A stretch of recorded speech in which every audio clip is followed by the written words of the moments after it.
Hey everyone, it's Amanda here, and I am back with another layout. Right off the bat, I want to apologize if you can hear snoring in the background, but Eleanor is taking a nap, and quite honestly, this is the only chance I'm going to have the only time I'm going to have a chance to do this. I've got 3 videos that are already uploaded to my computer, and I'm just trying to find time to do the voiceover so that I can get them onto my channel. So this is another layout. I'm using the June Cocoa Daisy kit as well as some things from my stash, mainly from the Everyday Eclectic line. It's an older line of scrapbooking, or it's an older collection, but I really love the colors. So you can see I'm going with pinks and aquas and craft. And I love the craft cardstock that says, or the craft pattern paper that says love with the white hearts. And I'm using my Memento ink to ink up the edges of the paper. And I know that this isn't anything new to anyone, but I tend to do this whenever I'm using a white cardstock base so that it kind of gives some shadows and dimension to the elements on the page. And I am going through and I'm trying to figure out how I want this. I knew that I just wanted some blocks of pattern paper, and at first I've toyed with the idea of using the brown cardstock. I don't know why I keep saying cardstock. The brown pattern paper and putting it vertical like the floral, and then I decided to do it horizontal on top of the teal paper. So I'm just going through. I've got the base of the page done. I'm just seeing if there's anything else that I want to add before I add my photos. I go over and I grab that pink bird paper, but I decided that I don't want to use that. But ironically, I do end up using an envelope from that same line. It's Allison Craft for Webster's Pages, and I do end up using an envelope similar to that later. So this is a photo of me and my niece, and my sister is quite a bit older than me. I was a big surprise for my parents. So she's 14 years older than me, and so I became an aunt when I was 7 years old. And my nephew is going to be 20 in January, and my niece just turned 12, I think. Yes, 12. So there's those envelopes you can see. And I talk about in my project life about how one of the hardest things about living away from my family is missing watching her grow up, because we were always so close. And this past spring we took a little trip to Gatlinburg and she got to go with us. So it was really nice to just get to spend that time with her. She truly is one of my best friends, and I miss her a lot.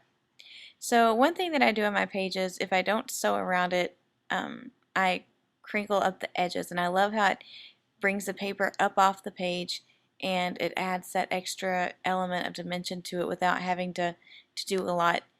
So I grabbed that envelope, that little, I guess it's not really an envelope, it's more like a little baggie, and I stuck it down there, and that's going to be the base for my title and my journaling. And then I grabbed a doily and cut it into thirds and placed it to kind of ground where my embellishments are going. And then from that crepe paper line, I grabbed the doily card and I ink up the edges, and then that's just going to sit on top of the little bag. And I'm just kind of building up my area for the journaling and for my title. I'm going to take this time to mention that for those of you who follow my blog, the Obanians blog, you will see today that I actually created a new blog, and it's business/personal based. It's instead of the obanians.blogspot.com, it's a typepad blog, and it's actually amandaobanian.typepad.com, and I'll link it below. But my shop is there, and the mini book that I'm going to be uploading, it's going to be there, so you can purchase it. And I'm really excited. I've already been working on mine, and I love how it's turning out. So I can't wait to share that with you. But I would love it if you guys would just take a minute and go over and check that out. Maybe subscribe to the feed so that you can get it. And there's lots of fun things going on over there, and I'm excited that I finally just did it. It's one of those things I've been putting off for forever, and my husband and I have been talking about it and praying about it, and sometimes you just gotta take the leap and take the chance and see what happens. So I needed to bring in a little bit more brown because of that brown paper, and I've got the brown in the bag, but I also had this doily um, border strip, and so I just added that in a couple places. And I decided that I was going to use my Heidi Swap, um, what's that called? Glimmer Mist, is that what it's called? I can't remember. Shine. Yes, that's what I think. I don't even know. And again, this thing sounding like a cat purring is my 2-month-old sleeping. But so I decided I'm going to add that, and now I'm adding the title. And these are those really fun, sugary, pink thickers that came in the kit. And I've had those stickers, the brown ones, for a while, and I pull them out every once in a while. I really like them. They're just very bulky, so I have to keep that in mind before I use them, that they take up a lot of space since they're a square thicker. And my title is just Love This Girl, because I do. She's pretty neat.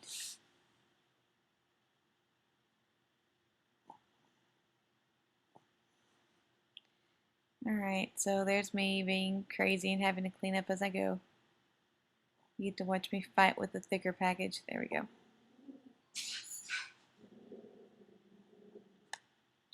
Alright, so I'm just taking the time to ink up a couple more elements so that they all tie together. That's a little camera sticker. I put it on some foam adhesive.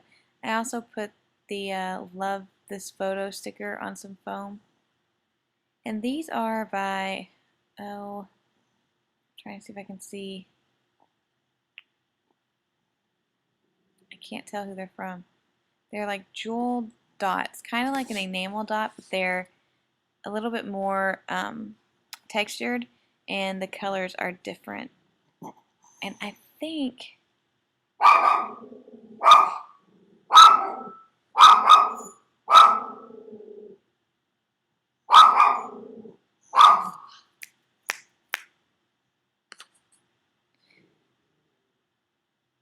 okay, so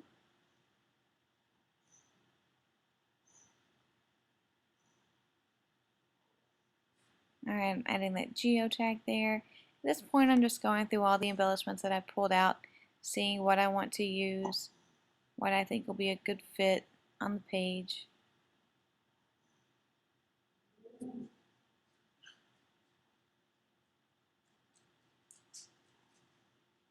Sticking it down. I had some blank space beside the word this, and so I found that arrow that I really liked, and I just stuck it on there to where it was pointing towards my niece and I, towards the photo. And I'm starting to wrap the page up. This page only took me 33 minutes. And that's one thing that I really pride myself on, is I'm a fast scrapper. I know I don't have a lot of stamping or stenciling or misting or stitching, you know, on a lot of my pages, but I love them. And right now, at this part of my life, this is what allows me to get stuff done, is to pull out supplies, lay them all out in front of me, and to just quickly put a page together. And one day I'm sure I will have hours and hours and hours of time where I wish that I had kids to chase around, or you know, things to do, lessons to write for my classroom, and then I can do all that stuff. But right now, this is perfect for me, and I'm loving my pages just as much as I would if I spent 10 hours on them, or 2 hours, or you know, sometimes even an hour. It's very rare that I ever spend an hour on a page. Usually my project life spreads take the longest for me. So, oh, and that reminds me, I have an entire series. I can't remember if it's 3 or 4 episodes, but it's an entire Project Life series, and I gave some hints and some teasers about getting it done in a week, and I've got to upload the last video or get it recorded, and then I'll be uploading all that stuff and featuring it on my blog. And it's a pretty big project for me, so I'm really excited, and I'm just trying to make sure that I get it done the best that I can, and that I give it my utmost attention, because I'm working really hard on it, and I just don't want to you know, I don't want to halfway do it. So I'm adding my journaling in, and then I'll just go through my whole process of looking at the page, glancing over at my embellishments, making sure that I didn't leave anything out, or that I am, there's nothing else that I want to add, and then this page will be done. And um, I really like the way that it turned out. I like the use of the craft and how it was just kind of a subtle contrast between the pinks and stuff and the blues. And even though the blue doesn't match the blue in the photo, to me, that's not the most important thing. So if it is, that might be something that you want to think about. But I don't usually try to match up my papers to the photo. Sometimes I do, but most of the time I don't. All right, so there I am, and I'm adding my gold to the page. And that's it. So I hope you enjoyed. Check out my new blog and my shop, and I will catch you guys later. Have a great day, y'all. Bye.